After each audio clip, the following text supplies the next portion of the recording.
In today's lunch break, a new kid-friendly option at Fry the Coop. Founder Joe Fontana and his daughter join us with a favorite, chicken nuggets. And I kind of love the way you say this is for the children's part of the menu, because when my husband makes these for the kids, I'm the one who's eating them all. They're delicious, aren't they?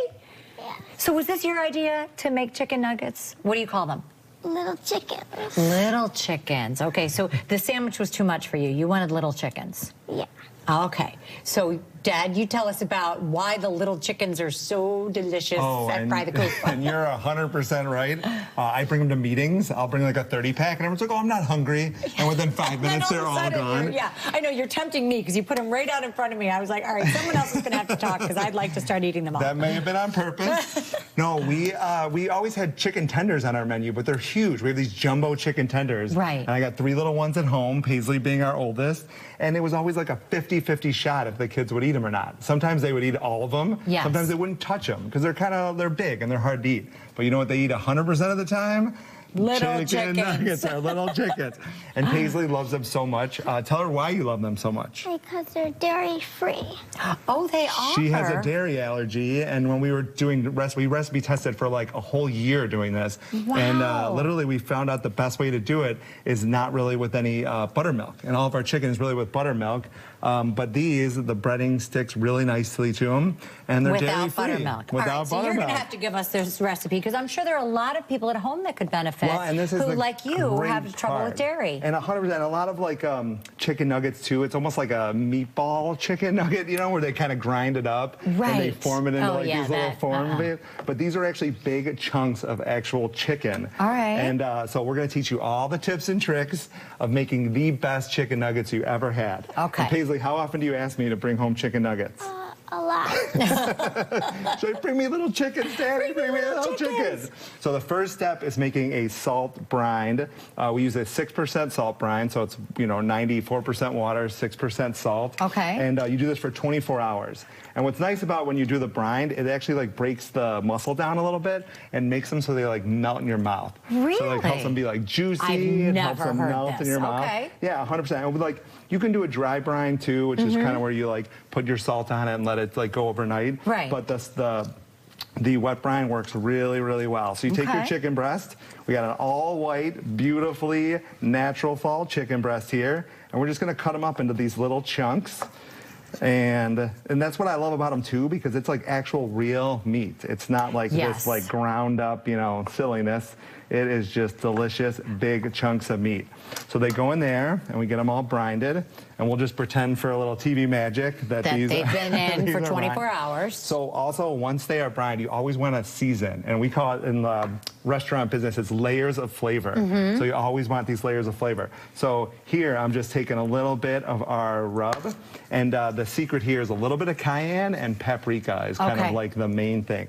So when we're talking about layers of flavor, you want to season every little step. So Paisley, can you hit us? So this is just an all-purpose flour. She's going to hit it with a little paprika, or I'm sorry, that's cayenne pepper. Now we're going to go with some paprika. We're going to do some garlic powder. We're going to do some onion powder. And you don't want to be shy, too, with this. And then, of course, a little pepper. Whoa, and our salt. All right. And Paisley's going to stir that up for us. Really, really nice. Beautiful. Look at that. And that's what you're looking for. If you can kind of see in there, like you'll see that it starts to turn like a little pinkish color, a little tint or whatever. But those are these layers of flavors, right? And right, you are Paisley, really does he make these for you at home, or does he say, I'm too tired from work? He brings them home from work. We bring them home.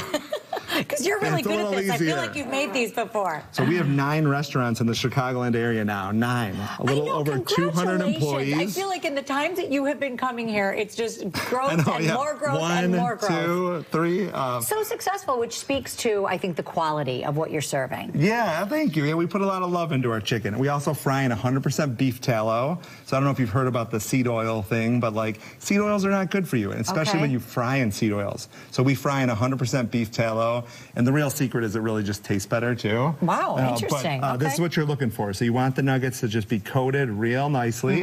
That's it? And then, yeah, just real simple. And we're going to drop them in our fryer, nice and slow. Don't burn yourself. Right. For sure.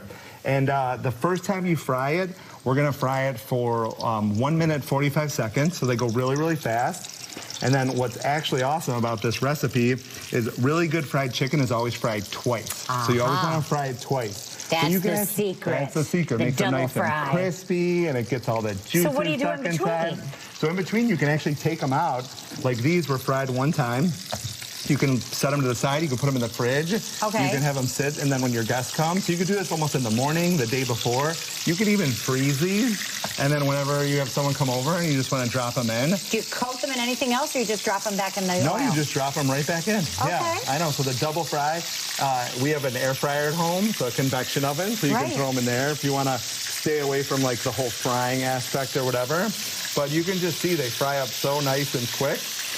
And then here I'm going to go, and this is, so we'll pretend that those have already been fried, and I'm going to drop in, making messes, and that's going to be the second fry.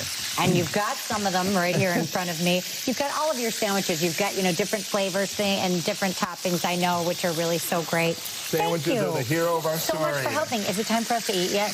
I don't know. Okay, do you want one?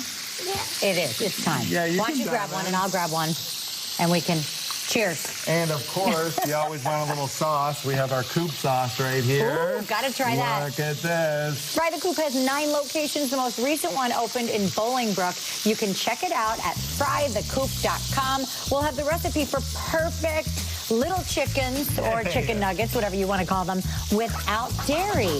WGNTV.com/midday. Oh, good. I'm going to dip in the sauce. Get some.